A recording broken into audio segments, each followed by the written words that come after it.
மஞ்சள் துளியும் கொழுப்பையும் போட்டு கழுவிடி.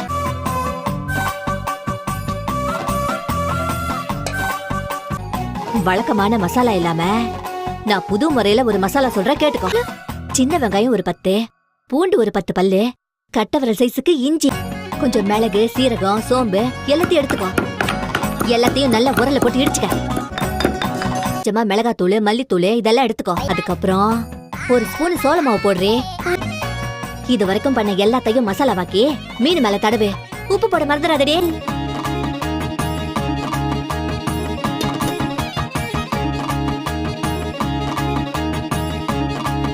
கல்ல மேல வச்சு லேசா தண்ணியை ஊத்து. சத்தம் கேட்கும். எண்ணெய் ஊத்து. கொத்து கருவேப்பிலைய உருவாம அதுல வை. அது மேல மீனை வை. அடுத்த மீன் எடுத்து வை. ஒவ்வொரு பக்கமும் 6 நிமிஷம் வேகட்டும். இப்படி வாசனை வருதுன்னு பாத்தீங்களா? மீன் வறுவல் டக்கரு, சாம சூப்பர் கிட்டு.